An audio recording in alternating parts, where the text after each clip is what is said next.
beautiful biplane. By the way, he built this airplane. He didn't buy this, he built it. Took him 3.5 years of late nights, lots of dedication, and included some custom ideas of its own. It has the look of a 1930s classic biplane with the performance of today's modern aerobatic aircraft, not to mention a beautiful sound courtesy of that Russian Bendanayev M14P engine featuring 360 conceiving horsepower. The Pitts Model 12 was designed by Curtis Pitts, who designed the entire series of the legendary Pitts sport biplanes. He started building those back in 1947. And if you go down to the Air and Space Museum in Dulles, you can see one of the first Pitts specials that was built, hanging there in the main entranceway. Now, Trevor later got serious about flying and earned a commercial pilot's license with ratings in gliders, seaplanes, as well as an aerobatic instructor rating. He made a living and paid for his flying and aircraft building, working as a millwright in the steel companies of Hamilton, Ontario. He now works full-time flying air shows and teaching aerobatics. Now, the aircraft was designed to look and have the feeling of the classic barnstormer days of the 1920s. And this happened when restless airmen, after World War I, would travel the countryside, landing in farm fields on the outskirts of town, selling rides or performing flying stunts to make a living. It was known as the golden age of aviation.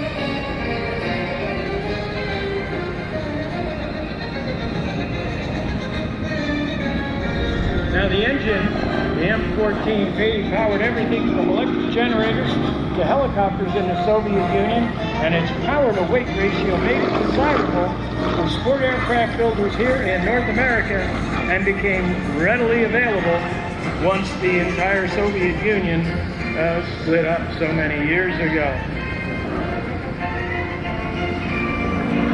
Trevor Rafferty putting this airplane through its paces here.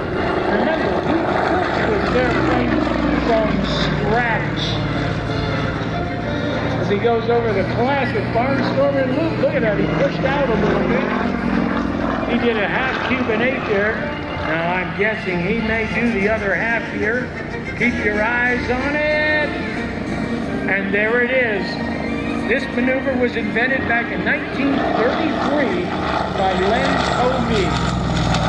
Len Tovey was at an aerobatic competition and he botched a maneuver. So instead of completing it and ending up with his destruction, Len decided wisely to roll out of the maneuver. Well, he tried the same move again and he botched it a second time. So what did he do? When he was asked, what do you call that maneuver? He remembered that at the time he was flying for the Cuban Airport as an instructor, and he called it the Cuban 8. It has been an air show and aerobatic staple ever since then. A couple of inside snaps there on that upline. Now, one of the unique things about this engine is that it is started with compressed air. There's a little compressor and a small air tank. Cranks up the pressure in the tank to about 2,000 psi as Trevor comes by on a low pass, rolling the airplane here. Now you're probably wondering, well, Fast Eddie, why did they do that? Well, it's very simple. Because Russian winters are notoriously bitter cold. Well, so what did they do? A battery wouldn't cut it. You get a battery down around 20 degrees back in those days, you might as well have tried starting the airplane with a brick. However, compressed air at 2,000 psi, even at 20, 30, 40 degrees below zero, still has enough pressure behind it to kick the engine over. Back onto the vertical, rolls the airplane around a little bit. There's the rudder kick, the hammerhead stall turn. Oh, look at that. He's doing it the hard way. He's pushing out. That's negative G's, probably close to 4 negative G's there, which means that he's got 4 times his own body weight throwing him against the belts, trying to chuck him out of the airplane's cockpit. Oh, that's gotta hurt. When you do negative G's, all the blood goes to your brain. There is a condition in there called red out. It is painful, to say the least. Here he comes low, rolls the airplane over, hanging by the belt strike now.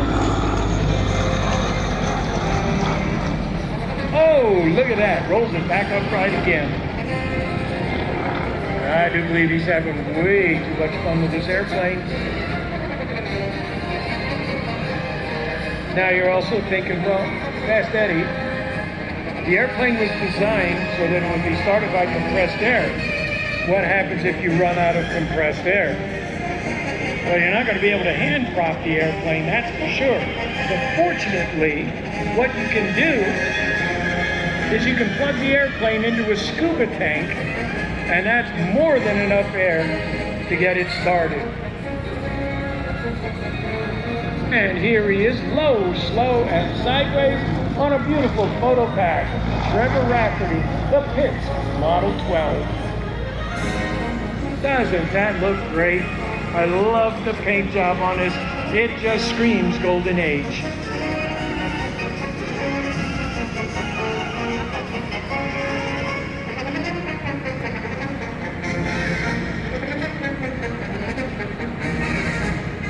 Now he's going to come around from the right. It's an open cockpit too, by the way, which means that the air conditioning system in this airplane works pretty good. It's fully climate controlled.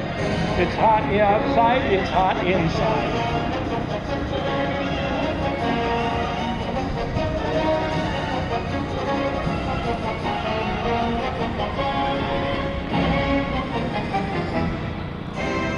By the way, the Pitts Model 12 was allegedly the last design that Curtis Pitts designed before his passing a bunch of years ago. There is a rumor that there was a Pitts Model 14, but I have yet to see one. So far, that rumor remains unconfirmed. But Model 12s, there's a bunch of people out there building these things. And from what I hear, this airplane is an aerial hot rod. Kind of airplane that I love. There's no finer airplane than an aerial hot rod, be it propeller driven or jet engine. Either way, a hot rod is always a good thing to have. Those of you motorheads out there, you know this. And here he comes, ladies and gentlemen, Trevor Rafferty, setting his beautiful golden age style Pitts Model 12. I don't know, I think he's having